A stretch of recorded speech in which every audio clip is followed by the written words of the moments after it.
الحمد لله رب العالمين والصلاة والسلام على أشرف الأنبياء والمرسلين نبينا محمد وعلى آله وصحابته أجمعين وعلى من تبعه بإحسان إلى يوم الدين أما بعد கண்ணியமிக்க சகோதர சகோதரிகளே, சூனியம் மற்றும் கண்திருஷ்டி தொடர்பாக குர்ஆனிலும் ஹதீஸிலும் சொல்லப்பட்ட கொள்கை என்ன? இது தொடர்பாக நேர்வழி பெற்ற இஸ்லாத்தை சரியாக புரிந்து கொண்டு சத்திய கொள்கையில் இருக்கக்கூடிய அஹ்லுஸ் சுன்னா வல் ஜமாஅ அவர்களுடைய கொள்கை என்ன, நிலைப்பாடு என்ன, இது தொடர்பாக இது நம்முடைய இந்த வகுப்புகளுக்கான தலைப்பாகும். இதில் நாம் சென்ற வகுப்பில் நாம் இஸ்லாம் என்கிற பெயரில் எதை நம்புவதாக இருந்தாலும் சரி, அதற்கு அடிப்படை குர்ஆனும் சுன்னாவும் தான். நம்முடைய அறிவு, ஒரு தனிப்பட்ட ஒரு நபருடைய சுய சிந்தனை, இது ஒருபோதும் அடிப்படை ஆகாது. அறிவு ஒன்றை ஏற்க மறுத்தாலும் குர்ஆனிலும் ஆதாரப்பூர்வமான ஒரு ஹதீஸிலும் அந்த விஷயம் வந்துவிட்டால் அதை அப்படியே நம்பிக்கை கொள்ள வேண்டும். குறிப்பாக மறைவான விஷயங்கள், கைப் தொடர்பான விஷயங்கள், கண்ணுக்கு தெரியாத, காதுக்கு கேட்காத, உணர முடியாத அந்த விஷயங்களை குறித்து குர்ஆனிலும் ஹதீஸிலும் ஒரு விஷயம் சொல்லப்பட்டால் அதை அப்படியே நம்பிக்கை கொள்ள வேண்டும். இதை குறித்துதான் சென்ற வகுப்பில் நாம் சில அடிப்படை விஷயங்களை தெரிந்து கொண்டோம். இன்றைய இந்த வகுப்பில் சூனியம் என்றால் என்ன, அதனுடைய வரையறை என்ன, மேலும் சூனியம் என்கிற இந்த விஷயத்தின் வரலாறு என்ன, குர்ஆன் ஹதீஸுடைய ஒளியில் சில விஷயங்களை நாம் இன்று தெரிந்து கொள்வோம். அன்பானவர்களே, சூனியம் என்பது அரபியிலே அஸ்ஸிஹர் எனப்படும். அஸ்ஸிஹர் ஓரளவுக்கு இது போன்ற இன்னொரு வார்த்தை தான், நாம் அதிகமாக பயன்படுத்தக்கூடிய ஒரு வார்த்தை தான் சஹர். சஹருடைய நேரம் சஹர். அதே போல இது சிஹர். சிஹர் என்பதற்கு மொழி ரீதியாக என்ன அர்த்தம்? சில லுகத்துடைய அறிஞர்கள், மொழியுடைய அறிஞர்கள், ஸர்ஃபு ஷை அன் வஜ்ஹிஹி, ஒரு விஷயத்தை அதற்குரிய இடத்தை விட்டு திருப்புவது, திருப்பி விடுவது என்பதாக சிஹருக்கு விளக்கம் தருகிறார்கள் சில மொழி சார்ந்த அறிஞர்கள். ஆகவேதான் அரபுகள் சொல்வார்கள், மா ஸஹரக அன் ஹாதா, இந்த விஷயத்தை விட்டு உன்னை திருப்பியது என்ன, இந்த விஷயத்தை விட்டு உன்னை திசை திருப்பியது என்ன என்று சொல்லும் பொழுது மா ஸஹரக அன் ஹாதா என்று அரபுகள் சொல்வார்கள். அதாவது மா ஸரஃபக அன் ஹாதா, உன்னை இதை விட்டு திருப்பியது என்ன. ஏறக்குறைய எந்த அர்த்தத்தில் தான் அல்லாஹ் சுப்ஹானஹு வ தஆலா குர்ஆனிலே ஸயகூலூன லில்லாஹ் குல் ஃபஅன்னா துஸ்ஹரூன் என்று 23வது அத்தியாயத்தின் 89வது வசனத்திலே அல்லாஹ் சுப்ஹானஹு வ தஆலா சொல்கிறார். சத்திய கொள்கை என்ன என்று அந்த மக்கத்து காஃபிர்கள் அறிந்த பிறகும் அந்த கொள்கையை விட்டு அவர்கள் வேறு திசையில் ஷிர்கின் பக்கம் செல்வதை அடிப்படையாக வைத்து அல்லாஹ் சுப்ஹானஹு வ தஆலா கேள்வி கேட்கிறான். இந்த வானங்கள் பூமியுடைய அதிகாரம் யாரிடத்தில் இருக்கிறது என்று நபியே இந்த மக்கத்து காஃபிர்களை நீங்கள் கேட்டால் அவர்கள் சொல்வார்கள், ஸயகூலூன லில்லாஹ், அல்லாஹ்வுக்கு தான் வானங்கள் பூமியுடைய அதிகாரம் இருக்கிறது. இந்த சத்திய கொள்கையை அவர்கள் அறிந்த பிறகும் ஃபஅன்னா துஸ்ஹரூன், மதி மயங்கி அவர்கள் எங்கு செல்கிறார்கள் என்று அல்லாஹ் சுப்ஹானஹு வ தஆலா கேட்கும் பொழுது இந்த வார்த்தையை தான் அல்லாஹ் சுப்ஹானஹு வ தஆலா பயன்படுத்துகிறான். அதே போல சில மொழி சார்ந்த அறிஞர்கள் சிஹிர் என்பதற்கு குல்லு மா ஹஃபிய சபபு, எந்த விஷயத்தின் உண்மையான காரணம் மறைந்து விடுமோ, மறைவாக இருக்குமோ, அத்தகைய விஷயத்தை சிஹிர் என்று சொல்லலாம் என்கிறார்கள். ஒரு விஷயத்தின் உண்மையான காரணம் மறைவாக இருந்தால் அது சிஹிர் எனப்படும். ஒரு விஷயத்தின் காரணம் வெளிப்படையாக இருந்தால் அதை சிஹிர் என்று சொல்ல முடியாது. ஒரு விஷயத்தின் காரணமானது மறைவாக இருந்தால் அது சிஹிர் எனப்படும் என்று மொழி ரீதியாக இப்படி சில அறிஞர்கள் சொல்கிறார்கள். சரி, துறை ரீதியாக, அதாவது சிஹிர் என்று சொன்னால் வழக்கத்திலே மக்களுக்கு மத்தியிலே அதுக்கு என்ன பொருள்? அதுதான் என்னது நம்முடைய தலைப்பு. சிஹிர் என்கிற இந்த வார்த்தை பல விதமாக மொழியில் பயன்படுத்தப்படும். அதுடைய பேசிக் அர்த்தம் தான் என்னது? எந்த விஷயத்தின் காரணம் மறைந்திருக்குமோ அல்லது எந்த விஷயம் அதற்குரிய இடத்தை விட்டு அது திருப்பப்படுமோ அது சிஹிர் எனப்படும் என்று சொன்னோம். ஆனால் வழக்கத்திலே, பொதுமக்களுக்கு மத்தியிலே வழக்கத்திலே சிஹிர் என்கிற வார்த்தை பயன்படுத்தப்பட்டால் தமிழில் அதற்கு சூனியம் என்று பொருள். அதை விளக்கும் பொழுது சில அறிஞர்கள் இவ்வாறு சொல்கிறார்கள், சிஹிர் என்பது என்ன? இபாரத்துன் அன் உகதின் வருகா ஐ கிராஅத் வ தலாசிம். சில முடிச்சுகளை போட்டு சில மந்திரங்களை, சில வார்த்தைகளை ஓதி அதனை கொண்டு ஒரு சூனியவாதி ஷைத்தான்களுடைய உதவியை கொண்டு ஒருவருக்கு தீங்கிழைக்க முயற்சிப்பது. இந்த ப்ராசஸ், இந்த செயலுக்கான பெயர் தான் எனது சூனியம், சிஹிர் என்று சொல்கிறார்கள். சில முடிச்சுகளை போடுவது, சில மந்திரங்களை ஓதுவது, ஷைத்தானுடைய உதவியை, ஜின்னுடைய உதவியை தேடுவது, அந்த உதவிகளை கொண்டு ஒருவருக்கு தீங்கிழைக்க, ஏதாவது ஒரு விதத்திலே தீங்கிழைக்க முற்படுவது, முயற்சி செய்வது. இந்த ப்ராசஸ், இந்த செயலுக்கு பெயர் தான் என்னது? சிஹிர், சூனியம் என்று விளக்குகிறார்கள். இதை குறித்து தான் அல்லாஹ் சுப்ஹானஹு வ தஆலா பக்ரா அத்தியாயத்தின் 102வது வசனத்திலே சொல்கிறான் என்பதாக விளக்கம் தருகிறார்கள். இது அன்பானவர்களே மொழி ரீதியாக மற்றும் துறை ரீதியாக சிஹிர் என்கிற வார்த்தைக்கு ஒரு சுருக்கமான விளக்கம். இப்போது இந்த சூனியம் எந்த காலத்தில் இருந்து இந்த பூமியில் இருக்கிறது? சூனியம் செய்வது, செய்வினை செய்வது என்கிற இந்த செயலை எந்த காலத்தில் இருந்து மக்கள் செய்து வருகிறார்கள் என்பதை குறித்து குர்ஆனிலும் ஹதீஸிலும் நாம் தேடி பார்த்தால் அல்லாஹ் சுப்ஹானஹு வ தஆலா சில நபிமார்களுடைய அழைப்பை குறித்து, அவர்கள் தன்னுடைய சமூகத்தை பார்த்து பேசிய அந்த விஷயங்கள், உபதேசம் செய்தது, அதை குறித்து பேசும் பொழுது சில நபிமார்கள், ரசூல்மார்களுடைய சமூகத்தார் தன்னுடைய நபியை பார்த்து இவர் ஒரு சூனியவாதி என்று சொன்னதாகவோ அல்லது அவர்களுடைய அத்தாட்சிகளை பார்த்து இது ஒரு சூனியம் தானே தவிர வேறில்லை என்று சொன்னதாக அல்லாஹ் சுப்ஹானஹு வ தஆலா குறிப்பிடுகிறார். உதாரணத்திற்கு பாருங்கள், மூசா அலைஹிஸ்ஸலாத்து வஸ்ஸலாம் அவர்களை பார்த்து சூனியவாதி என்று சொல்லி இருக்கிறார்கள். அல்லது மூசா அலைஹிஸ்ஸலாம் அவர்களுடைய அத்தாட்சிகளை பார்த்து இது எல்லாமே சூனிய வித்தை என்று சொல்லி இருக்கிறார்கள்.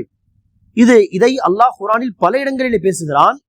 அதற்கு ஒரு உதாரணம் யூனுஸ் அத்தியாயத்தின் 77வது வசனம்.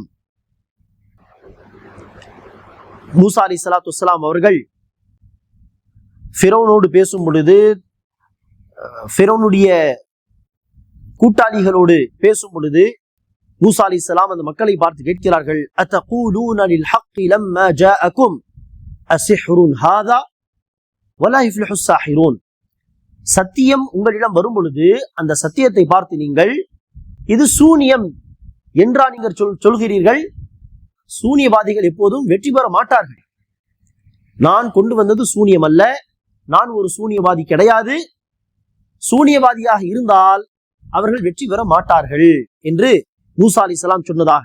ஆக மூசா அலைஹிஸ்ஸலாத்து வஸ்ஸலாம் அவர்களை பார்த்து ஃபிரௌனுடைய கூட்டாளிகள் மூசா அலைஹிஸ்ஸலாமை பார்த்து சூனியவாதி என்றும், மூசா அலைஹிஸ்ஸலாம் கொண்டு வந்த மார்க்கத்தை சூனியம் அல்லது அவர்கள் கொண்டு வந்த அந்த அத்தாட்சிகளை சூனிய வித்தை என்றும் அவர்கள் சொன்னதாக பல இடங்களில் அல்லாஹ் சுப்ஹானஹு வ தஆலா இதை குறித்து சொல்கிறார்.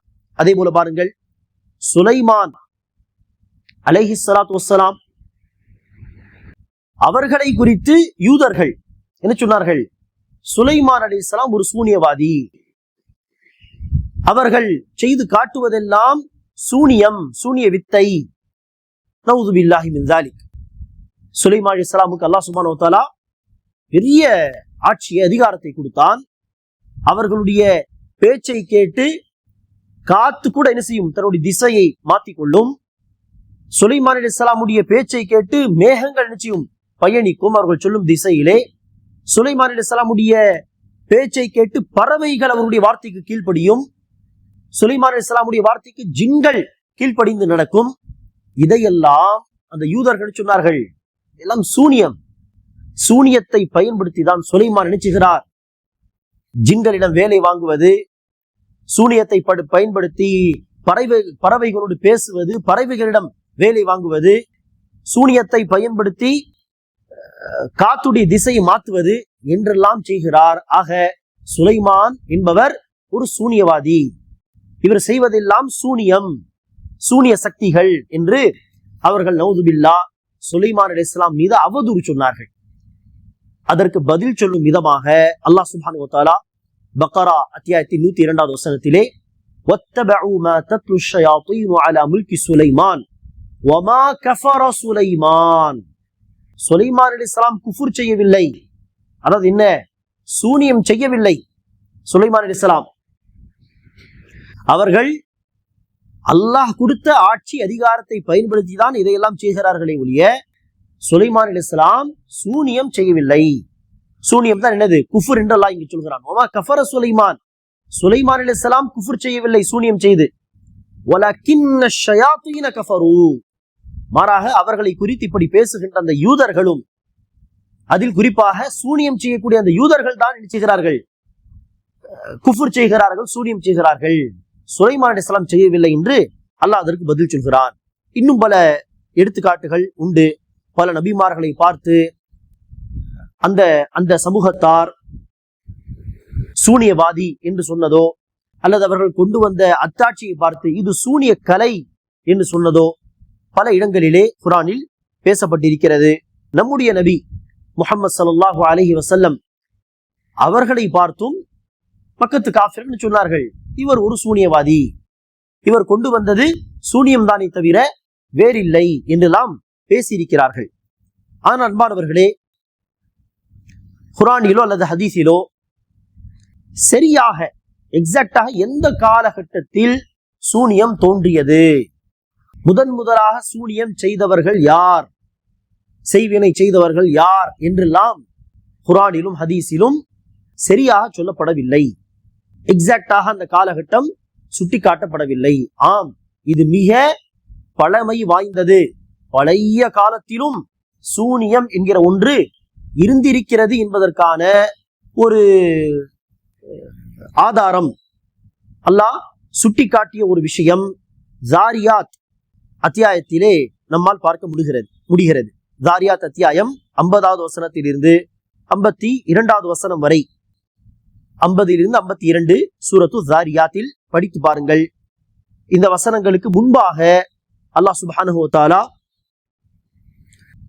இப்ராஹிம் அலைஹிஸ்ஸலாமுடைய சம்பவத்தையும் லூத் அலைஹிஸ்ஸலாமுடைய சம்பவத்தையும், அதே போல இப்ராஹிம் அலைஹிஸ்ஸலாம் லூத் அலைஹிஸ்ஸலாம் அவர்களை விட பழைய நபிமார்களாகிய ரசூல்மார்களாகிய சாலிஹ் அலைஹிஸ்ஸலாம் அவர்களை குறித்தும், ஹூத் அலைஹிஸ்ஸலாம் அவர்களை குறித்தும், நூஹ் அலைஹிஸ்ஸலாம் அவர்களை குறித்தும் அல்லாஹ் சுப்ஹானஹு வ தஆலா பேசிவிட்டு அடுத்ததாக அல்லாஹ் சுப்ஹானஹு வ தஆலா சொல்கிறான், என்ன சொல்கிறான், கதாலிக மா அதல்லதீன மின் கப்லிஹிம் மிர் ரசூலின், இவர்களுக்கு முன்பு எந்த ரசூல் பூமியில் வந்திருந்தாலும், பொதுவாக இந்த ரசூல்னு சொல்லாமல் எந்த ரசூல் வந்தாலும் அந்த ரசூலை பார்த்து அந்த சமூகத்தார் சொன்ன வார்த்தை என்ன, இல்லா காலு சாஹிருன் அவ் மஜ்னூன், சூனியவாதி அல்லது பைத்தியக்காரன் என்றுதான் அந்த ரசூலை பார்த்து அந்த சமூகத்தார் சொல்லியிருக்கிறார்கள் என்று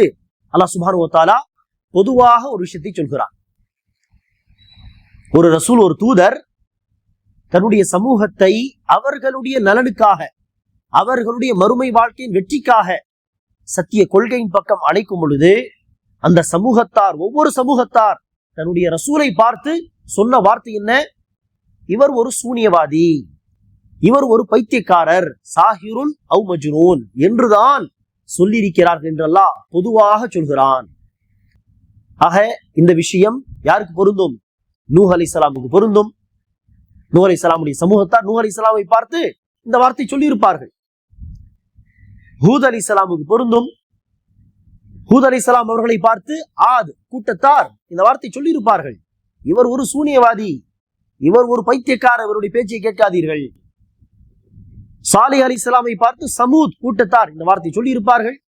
சாஹிருன் அவு மஜ்னூன், இவர் ஒரு சூனியவாதி, இவரை பின்பற்ற வேண்டாம், இவர் ஒரு பைத்தியக்காரர், இவருடைய பேச்சை கேட்க வேண்டாம். இப்ராஹிம் அலைஹிஸ்ஸலாமை பார்த்தும் லூத் அலைஹிஸ்ஸலாமை பார்த்தும் நபிகள் நாயகம் ஸல்லல்லாஹு அலைஹி வஸல்லம் பார்த்தும் நபிகள் நாயகம் அவர்களை பார்த்து சொன்ன விஷயம் குர்ஆனில் தனியாகவும் சொல்லப்பட்டிருக்கிறது. இப்படி ஒவ்வொரு ரசூலையும் பார்த்து அவர்களுடைய சமூகத்தார் இந்த வார்த்தையை சொன்னதாக பொதுவாக அல்லாஹ் சொல்கிறான். ஆக இந்த வசனத்தை அடிப்படையாக கொண்டு நூஹ் அலைஹிஸ்ஸலாமுடைய காலத்தில் இருந்து, மிக பழமை வாய்ந்த காலகட்டத்தில் இருந்தே இந்த சூனியம் என்கிற ஒரு விஷயம் இருந்திருக்கிறது என்று நம்மால் சொல்ல முடியும். சூனியத்தின் வரலாறு தொடர்பாக மிக முக்கியமான ஒரு விஷயம்தான் பக்ரா அத்தியாயத்தின் 102வது வசனத்திலே அல்லாஹ் சொல்லக்கூடிய ஒரு விஷயமாகும். அதாவது இந்த யூதர்கள் சுலைமான் அலைஹிஸ்ஸலாம் அவர்களை சூனியவாதி என்றும், சுலைமான் அலைஹிஸ்ஸலாம் அவர்கள் செய்து காட்டுவதெல்லாம் சூனிய வித்தை என்றும் சொல்கிறார்களே, அப்படி அல்ல. சுலைமான் அலைஹிஸ்ஸலாம் சூனியம் செய்து குஃபுர் செய்யவில்லை, மாறாக சூனியம் செய்யக்கூடிய இந்த யூதர்கள் தான் குஃபுர் செய்கிறார்கள் என்று சொல்லும் பொழுது அல்லாஹ் அந்த வசனத்தில் சொன்ன இன்னொரு விஷயம்தான், அந்த யூதர்கள் ஷைத்தான்கள், ஜின்கள் ஓதக்கூடிய அந்த வார்த்தைகளை தான் பின்பற்றினார்கள். ஏற்கனவே நாம் சொன்னோமே, சூனியம் என்றால் என்ன? சில மந்திரங்கள் ஓதுவது, சில முடிச்சுகள் போடுவது, ஜின்களுடைய உதவியை தேடுவது, அதை கொண்டு ஒருவருக்கு தீங்கிழைக்க ஒரு சூனியவாதி முற்படுவது, முயற்சி செய்வது, இந்த ப்ராசஸ், இந்த கூட்டாக செய்யக்கூடிய இந்த விஷயங்கள் தான் சூனியம் எனப்படும் என்று. ஆக அதை தான் அல்லாஹ் சுட்டி காட்டுகிறான். இந்த ஷைத்தானுகள் ஓதுகின்ற அந்த வார்த்தைகளை தான் இந்த சூனியத்தில் ஈடுபடக்கூடிய இந்த சூனியவாதிகள் பின்பற்றினார்கள். சுலைமான், சுலைமான் அலைஹிஸ்ஸலாமுக்கு இந்த சூனியத்துக்கும் தொடர்பே கிடையாது, அவர்கள் குஃப்ர் செய்யவில்லை. ஜின்களில் உள்ள ஷைத்தான்களும் சரி, அவர்களுடைய உதவியை கொண்டு மனிதர்களில் உள்ள சூனியவாதிகள் என்கிற ஷைத்தான்களும் சரி, இவர்கள் தான் குஃப்ர் செய்தார்கள், சூனியம் செய்தார்கள். மக்களுக்கு சூனியத்தை கற்றுக் கொடுத்து அவர்கள் தான் குஃப்ரில் இருக்கிறார்களே ஒழிய சுலைமான் அலைஹிஸ்ஸலாம் குஃப்ர் செய்யவில்லை என்று சொல்லும் பொழுது அல்லாஹ் சுப்ஹானஹு வ தஆலா சொல்கிறான், வமா உன்ஸில அலல் மலகைனி பிபாபில ஹாரூத் வ மாரூத். பாபிலோன், பாபில் என்கிற அந்த ஊரிலே ஹாரூத் மாரூத் என்கிற 2 மலக்குகள் மீது இறங்கியதையும் அவர்கள் பின்பற்றினார்கள். அதாவது அந்த யூதர்கள் ஷைத்தான்களுடைய பேச்சை கேட்டு சூனியம் செய்தார்கள். ஷைத்தான்கள் ஓதுகின்ற அந்த மந்திரங்களை, அந்த வார்த்தைகளை அவர்கள் பின்பற்றினார்கள். அதே போல ஹாரூத் மாரூத் என்கிற மலக்குமார்கள் மீது இறக்கப்பட்டதையும் அவர்கள் பின்பற்றினார்கள். ஹாரூத் மாரூத் என்கிற அந்த 2 மலக்குகள் மீது இறக்கப்பட்டது என்ன? இந்த சூனியம் தான். அந்த 2 மலக்குமார்கள் என்ன செய்வார்களாம்? வமா யுஅல்லிமானி மின் அஹதின் ஹத்தா யகூலா இன்னமா நஹ்னு ஃபித்னா ஃபலா தக்ஃபுர். அந்த 2 மலக்குமார்கள் யாருக்கும் சூனியத்தை கற்றுக் கொடுக்க மாட்டார்கள். எதுவரை? நாங்கள் சோதனையாக தான் வந்திருக்கிறோம். இந்த சூனியத்தை கற்றுக்கொண்டு சோதனையில் தோல்வி அடைந்தவர்களாக குஃபுர் செய்யாதீர்கள், குஃபுரில் சென்று விடாதீர்கள். ஃபலா தக்ஃபுர், சூனியத்தை கற்றுக்கொண்டு அல்லாஹ்வுக்கு மாறு செய்யாதீர்கள், குஃபுர் செய்யாதீர்கள் என்று சொல்லாதவரை, எச்சரிக்கை செய்யாதவரை அந்த 2 மலக்குமார்கள் ஹாரூத் மாரூத் யாருக்கும் சூனியத்தை கற்றுக் கொடுக்க மாட்டார்கள் என்று அல்லாஹ் சுப்ஹானஹு வ தஆலா சொல்கிறான். ஆக இப்படி பாபிலோன் என்கிற அந்த ஊரிலே ஹாரூத் மாரூத் என்கிற மலக்குமார்களுக்கும் அல்லாஹ் என்ன செய்திருக்கிறான்? சூனியத்தை கொடுத்து அனுப்பி சோதனை என்கிற பெயரில் அல்லாஹ் சுப்ஹானஹு வ தஆலா ஒரு சோதனையை செய்தான் என்பதாக கூட பார்க்கிறோம். அதற்கு முன்பு கூட சூனியம் இருந்திருக்கும். கூடுதலாக சில சூனிய வித்தைகளை, சில சூனியம் தொடர்பான சில விஷயங்களை அல்லாஹ் ஹாரூத் மாரூத் மூலியமாக இந்த பூமிக்கு அனுப்பியிருப்பான். நன்மையாக இருக்கட்டும் தீமையாக இருக்கட்டும் இரண்டுமே அல்லாஹ்வின் புறத்திலிருந்து வந்ததுதானே. அந்த வகையில் இந்த சூனியம் முழுக்க முழுக்க தீமைதான். இதில் எந்த நன்மையும் கிடையாது. சூனியத்தில் ஈடுபடும் மக்களுக்கு எந்த நன்மையும் கிடைக்காது. அதாவது மறுமை ரீதியாக சொல்வதாக இருந்தால் எந்த நன்மையும் கிடைக்காது. இம்மையிலும் கிடைக்காது, மறுமையிலும் கிடைக்காது. இது முழுக்க முழுக்க தீமை, தீங்கிழைக்கக்கூடிய ஒரு செயல். இருந்தாலும் நன்மையாக இருந்தாலும் சரி, தீமையாக இருந்தாலும் சரி, அது அல்லாஹ்வின் புறத்திலிருந்து வந்ததுதான். அப்படி சூனியத்தை அல்லாஹ் நினைச்சுகிறான். ஹாரூத் மாரூத் என்கிற மலக்குகள் மூலியமாக பூமிக்கு அனுப்புகிறான். அவர்கள் எச்சரிக்கை செய்யாமல் யாருக்கும் அதை என்ன செய்ய மாட்டார்கள், சொல்லிக் கொடுக்க மாட்டார்கள். இதுதான் சோதனை. யார் அந்த மலக்குமார்கள் எச்சரிக்கை செய்யும் பொழுது, ஆஹா இதை செய்தால் குஃபுராகி விடுமா, சூனியம் செய்தால் வேண்டாம், குஃபுர் செய்து மறுமை வாழ்க்கையை வீணாக்கி கொள்ள வேண்டாம் என்று விலகி சென்று விடுவார்களோ அவர்கள் அந்த சோதனையில் வெற்றி பெற்று விட்டார்கள். சூனியத்தை கற்றுக்கொள்வதற்கு பதிலாக அவர்கள் அல்லாஹுடைய பயத்தை முன்னிலைப்படுத்தி அதை விட்டு விலகி சென்று விட்டார்கள். அந்த சோதனையில் அவர்கள் வெற்றி பெற்றவர்கள். ஆனால் யார் இந்த எச்சரிக்கையை மீறி குஃபரா இருந்தாலும் சரி, ஷிர்கா இருந்தாலும் சரி, நீங்கள் சொல்லித்தாருங்கள் என்று அந்த மலக்குமார்களிடம் அந்த சூனியத்தை கற்றுக்கொண்டிருப்பார்களோ அவர்கள் யார்? அல்லாஹுடைய இந்த சோதனையில் தோல்வி அடைந்தவர்கள். அன்பார்களே, இந்த வசனத்திலே சிலர் அலல் மலகைனி, இரண்டு மலக்குமார்கள் மீது என்பதை அலல் மலிகைனி, இரண்டு அரசர்கள் மீது, அதில் சில பேர் பார்த்தால் சுலைமான் அலைஹிஸ்ஸலாம், தாவூத் அலைஹிஸ்ஸலாம், இவர்கள் தான் இரண்டு அரசர்கள் என்பதெல்லாம் சொல்கிறார்கள். ஆனால் இது எல்லாம் ஷாதான கிராத் என்று சொல்லுவோம். குர்ஆனுடைய வசனத்திலே சில குறிப்பிட்ட வார்த்தைகளை ரசூல் எப்படி ஓதினார்களோ அப்படி அல்லாமல் வேறு விதமாக ஓதினால் அதை ஷாத் கிராத் என்று சொல்வோம். அப்படிப்பட்ட ஒரு கிராத் தான் என்னது, அலல் மலிகைனி, இரண்டு அரசர்கள் மீது என்று வந்திருக்கக்கூடிய ஒரு வார்த்தை. ஆனால் சரியான முத்தவாத்திரான ரசூல் அவர்கள் ஓதிய கிராத் என்பது என்னது, அலல் மலகைனி. மலிக் என்று சொன்னால் அரசன், மலக் என்று சொன்னால் வானவர். ஆக அலல் மலகைனி என்பதா என்னது, சரியான முத்தவாத்திரான கிராத், ரசூல் அவர்கள் ஓதிய கிராத். ஆக இரண்டு மலக்குமார்கள் மீது. அந்த இரண்டு மலக்குமார்கள் என்றால் யார்? பிபாபில, பாபிலோனில் வந்த அந்த ஹாரூத் மாரூத் என்கிற இரண்டு மலக்குமார்கள். இதுதான் என்னது சரியான விளக்கம். ஹாரூத் மாரூத் என்பவர்கள் மலக்குமார்கள். அவர்கள் அரசர்களோ அல்லது ஷைத்தான்களோ சில பேர் சொல்கிறார்கள். அவர்கள் இருவரும் மலக்குமார்களே கிடையாது, மாறாக ஷைத்தான்கள். ஷைத்தான்கள் என்று எடுத்துக்கொண்டால், ஷைத்தான்கள் எப்படி மக்களுக்கு சூனியத்தை சொல்லிக் கொடுக்கும் பொழுது, அந்த சூனியத்தை, அந்த சூனிய கலையை பரப்பும் பொழுது குஃபுர் செய்யாதீர்கள், இது ஒரு சோதனை என்றெல்லாம் எப்படி சொல்ல முடியும்? ஆக இவர்கள் இருவரும் மலக்குமார்கள் அல்ல என்று சொல்லி அதற்கு வேறு விளக்கத்தை தருவதெல்லாம் சரியான விளக்கங்கள் கிடையாது. அலல் மலகைனி என்பதான் சரியான கிராத். மேலும் அந்த அலல் மலகைனி, இரண்டு மலக்குமார்கள் என்பதற்கான விளக்கம் தான் அடுத்து வரக்கூடிய ஹாரூத் மாரூத் என்கிற வார்த்தைகள். அதை மலிகைனி என்று சொல்வதும் சரியில்லை.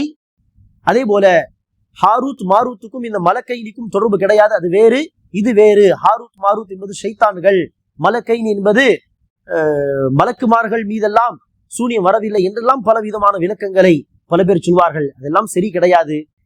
அப்படி யதார்த்தமாக அந்த வசனத்தை படித்து பார்த்தால், மேலும் அதுக்கு முஃபஸ்ஸீரீன்கள், பெரும்பாலான முஃபஸ்ஸீரீன்கள் சொன்ன விளக்கங்கள் என்று பார்த்தால், இரண்டு மலக்குமார்கள் மீது இறங்கிய சூனியம், அதை அந்த மக்கள் பின்பற்றினார்கள். அந்த இரண்டு மலக்குமார்கள் யார் என்பதற்கான விளக்கம் தான் என்னது, பிபாபில ஹாரூத்த வமாரூத். அதை அரபி அந்த இலக்கணத்திலே பதல் என்று சொல்வார்கள். அந்த பதல் தான் என்னது, ஹாரூத் ஒமாரூத். அந்த இரண்டு மலக்குமார்கள், அதாவது ஹாரூத் மற்றும் மாரூத் மீது என்று பொருள். அந்த மலக்குமார்கள் ஒரு பாவத்தை செய்வதற்காகவோ, அந்த பாவத்தை சொல்லிக் கொடுப்பதற்காகவோ என்கிற அந்த முழுக்க முழுக்க அந்த நோக்கத்தில் வரவில்லை, மாறாக சோதனையாக வந்தவர்கள். சில பேருக்கு ஒரு கேள்வி வரலாம், மலக்குமார்களாக இருந்து அவர்கள் எப்படி சூனியத்தை சொல்லிக் கொடுக்கலாம்? சூனியம் தான் ஹராம் ஆச்சே, குஃபுர் ஆச்சே. சூனியம் குஃபுர் தான், ஹராம் தான். மலக்குமார்கள் அந்த சூனியத்தை விரும்பி எல்லாம் அதை மக்களுக்கு சொல்லிக் கொடுக்கவில்லை. அந்த மலக்குமார்கள் சூனியவாதிகள் கிடையாது, மாறாக அல்லாஹ் தான் சோதனையாக அவர்களை அனுப்பி வைத்தான். சூனியத்தை விரும்பியவர்கள் செய்யவில்லை, அதில் இறங்கவில்லை. அல்லாஹ் தான் சொன்னான், சோதனையாக போய் கற்றுத்தாருங்கள், எச்சரிக்கை செய்யுங்கள், அதை மீறி கற்றுக்கொள்ள விரும்பினால் சொல்லித்தாருங்கள் என்று அல்லாஹ் தான் அனுப்பி வைத்தான்.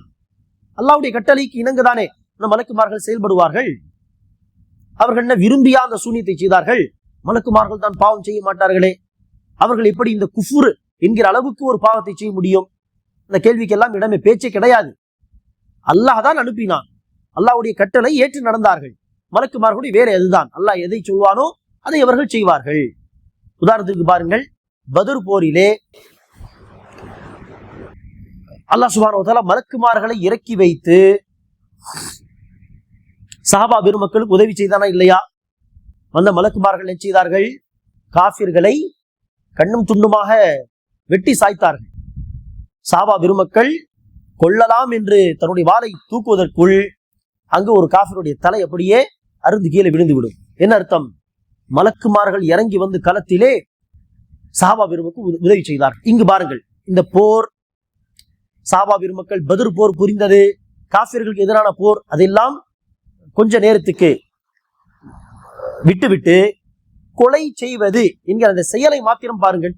கொலை செய்வது என்பது பாவமா இல்லையா? கொலை செய்வது என்பது பாவம் இல்லையா? அந்த பாவத்தை எப்படி ஒரு மலக்கு செய்வார், எப்படி கொலை செய்வார் என்றெல்லாம் கேள்வி கேட்க முடியுமா? கொலை செய்வது பாவம்தான். ஆனால் அந்த மலக்குமார்கள் கொலை செய்தது யாரை, எந்த சந்தர்ப்பத்தில் என்றெல்லாம் அந்த காரணங்கள் எல்லாம் சேர்த்து பார்த்தால் அது என்ன கிடையாது, பாவம் கிடையாது. அல்லாஹ்வுடைய கட்டளை வந்து செய்தார்கள் என்று சொல்லுவோமா இல்லையா? கொலை செய்வது அடிப்படையில் ஒரு பாவம். ஆனால் மலக்குமார்கள் அந்த நேரத்தில் கொலை செய்தது யாரை? காஃபிர்களை. எப்போது? களத்திலே, போர்க்களத்திலே என்கிற காரணங்களை சேர்த்து பார்க்கும் பொழுது அது பாவம் கிடையாது. மலக்குமார்கள் தன்னுடைய டியூட்டியை செய்தார்கள். அப்படிதான் என்னது, சூனியம் என்று தனியாக பார்த்தால் அது பாவம் தான், குஃபுர் தான், மாற்று கருத்து கிடையாது. ஆனால் அந்த ஹாரூத் மாரூத் என்கிற மலக்குமார்கள் எதற்காக அந்த சூனியத்தை கற்றுக் கொடுத்தார்கள் என்று சொன்னால் அல்லாஹ்வுடைய சோதனை, அல்லாஹ்வுடைய சோதனை, அல்லாஹ்வுடைய கட்டளை. அது சூனியத்தை விரும்பி அதை வந்து கற்றுக் கொடுக்கவில்லை, மாறாக அல்லாஹ்வுடைய சோதனை என்கிற அடிப்படையில் வந்து கற்றுக் கொடுத்தார்கள் என்று பார்க்கும் பொழுது அது பாவம் கிடையாது. அல்லாஹ்வுடைய கட்டளைக்கு இணங்கதான் அவர்கள் செய்தார்கள். அல்லாஹ்வுக்கு கட்டுப்பட்டவர்களாக தான் அதை மக்களுக்கு கற்றுக் கொடுத்தார்கள். ஆக அன்பானவர்களே, இது சூனியம் தொடர்பாக, சூனியத்தின் வரலாறு தொடர்பாக சில அடிப்படை விஷயங்கள். ஆக சூனியம் பழைய காலத்திலிருந்து இருந்து வருகிறது. இதற்கு மத்தியில் ஒரு காலகட்டம் வரைதான் சூனியம் இருந்தது. அதற்கு பிறகு சூனியம் இந்த பூமியில் இல்லாமல் போய்விட்டது என்று ஏதாவது குர்ஆனிலே ஹதீஸிலே சொல்லப்பட்டிருக்கிறதா? இல்லை. ஆகவே சூனியம் இருந்ததாக, சூனியம் செய்வதாக குர்ஆன் ஹதீஸில் பேசப்பட்டிருக்கிறது. அது அல்லாஹ் நாடும் வரை இருக்கும். அது ஒரு காலகட்டத்திற்கு பிறகு இந்த பூமியை விட்டு உயர்த்தப்பட்டு விட்டது, சூனியம் இல்லாமல் போய்விட்டது. தற்போது சூனியம் என்று ஒரு விஷயம் பூமியில் அறவே இல்லை என்றெல்லாம் சொல்ல முடியாது. சில பேர் இப்படி சொல்கிறார்கள். என்ன சொல்கிறார்கள்? சூனியம் இருந்தது ஆனால் இப்போது இல்லை. அது எப்படி சொல்ல முடியும் இப்போது இல்லை என்று? அல்லாஹ் ரசூல் யாராவது சொன்னார்களா சூனியம் இருந்தது ஆனால் இப்போது இல்லை என்று? சூனியம் இருந்ததாக குர்ஆன் ஹதீஸில் பேசப்பட்டுள்ளது. அது ஒரு காலகட்டத்தில் இல்லாமல் போய்விட்டது என்று குர்ஆன் ஹதீஸில் சொல்லப்பட்டிருந்தால் நாமும் சொல்வோம், ஆம், சூனியம் இருந்தது, அந்த காலத்தில் மக்கள் சூனியம் செய்வார்கள், சூனியவாதிகள் இருந்தார்கள், இதெல்லாம் இருந்தது, ஆனால் இப்போது அதெல்லாம் இல்லை. ஆனால் அப்படி குர்ஆன் ஹதீஸில் சொல்லப்படவில்லை. ஆக சூனியம் இல்லை என்றெல்லாம் சொல்ல முடியாது. அந்த காலத்தில் இருந்த மாதிரி இந்த காலத்திலும் சூனியம் இருக்கிறது. அல்லாஹ் நாடும் வரை அது இருக்கும். அதே போல இந்த சூனியம் என்பது அந்த பழைய காலத்தில் இருந்தே இருந்து வருகிறது. சூனியம், சூனியவாதிகள் இதெல்லாம் இருக்க போய்தானே அந்த பழைய காலத்திலே நபிமார்களை பார்த்து நீங்கள் ஒரு சூனியவாதி என்றெல்லாம் அந்த வார்த்தைகளை பேசினார்கள். இந்த வார்த்தை அவதூறான வார்த்தை, ஆனால் அந்த வார்த்தை பேசுகிறார்கள் என்ன அர்த்தம்? அந்த காலத்தில் சூனியம் இருந்தது, சூனியவாதிகள் இருந்திருக்கிறார்கள் என்றுதான் அர்த்தம். அப்படி ஒவ்வொரு காலத்திலும் இந்த சூனியத்தை குறித்து அந்த சமூகத்தார் பேசியிருக்கிறார்கள். அல்லாஹ் அதை பதிவு செய்கிறான் என்று சொன்னால் அந்த சூனியம் என்கிற ஒன்று இல்லவே இல்லை. அது வெறும் கற்பனை. சூனியம் என்கிற ஒரு விஷயமே கிடையாது, அது வெறுமனே ஒரு கற்பனை. அது அந்த பெயரை சொல்லி சொல்லி ஏமாத்து வேலைதான் சூனியவாதிகள் செய்கிறார்கள். அதில் ஒரு தாக்கமும் கிடையாது, ஒரு பவரும் கிடையாது, ஒன்றும் செய்ய முடியாததை வைத்து அது வெறுமனே ஒரு கற்பனை, ஏமாத்து வேலை என்று இருந்திருந்தால் ஒவ்வொரு காலத்திலும் அந்த சமூகத்தார் நபிமார்களை பார்த்து சூனியவாதி, சூனியம் என்றெல்லாம் சொல்வதை எல்லாம் பதிவு செய்கிறான். ஆனால் எங்கேயாவது குர்ஆனிலும் ஹதீஸிலும் சூனியம் என்பது வெறுமனே ஒரு கற்பனை என்று தெளிவாக சொல்லப்பட்டிருக்கிறதா என்பதையும் நாம் என்ன செய்ய வேண்டும்? இந்த கண்ணோட்டத்தில் குர்ஆன் ஹதீஸை அலசி பார்க்க வேண்டும். சூனியம் இருப்பதை குறித்து குர்ஆன் ஹதீஸில் பேசப்பட்டிருக்கிறது, ஆனால் அது வெறுமனே ஒரு கற்பனை என்று தெளிவாக ஏதாவது ஒரு இடத்திலே குர்ஆனிலும் ஹதீஸிலும் சொல்லப்பட்டிருக்கிறதா என்கிற கண்ணோட்டத்தில் நாம் குர்ஆன் ஹதீஸை அலசி பார்க்க வேண்டும். இது வெறுமனே ஒரு கற்பனையா, அல்லது சூனியத்தில் ஏதாவது தாக்கம் உண்டா, அதில் ஏதாவது பவர் எல்லாம் வைத்திருக்கிறானா, அதை வைத்து ஏதாவது செய்ய முடியுமா, யாருக்காவது தீங்கிழைக்க முற்பட முடியுமா என்பதை குறித்தெல்லாம் நாம் இன்ஷா அல்லாஹ் அடுத்த வகுப்புகளிலே தெரிந்து கொள்வோம். இந்த வகுப்பில் நாம் தெரிந்து கொண்டது சூனியம் என்றால் என்ன, சூனியத்தின் வரலாறு என்ன. அல்லாஹ் சுப்ஹானஹு வ தஆலா நம் அனைவருக்கும் கொள்கை தொடர்பான விஷயங்களிலே குர்ஆன் ஹதீஸில் என்ன கொள்கை சொல்லப்பட்டுள்ளதோ அதை தனக்கு கொள்கையாக எடுத்துக்கொள்ளக்கூடிய, குர்ஆன் ஹதீஸ் என்கிற பெயரில் பரவி கிடக்கும் தப்பான கொள்கைகளை விட்டு தூரமாக இருக்கக்கூடிய பாக்கியத்தை அல்லாஹ் நமக்கு தருவானாக. ஆமீன். வ ஆகிரு தஅவானா அல்ஹம்துலில்லாஹி ரப்பில் ஆலமீன்.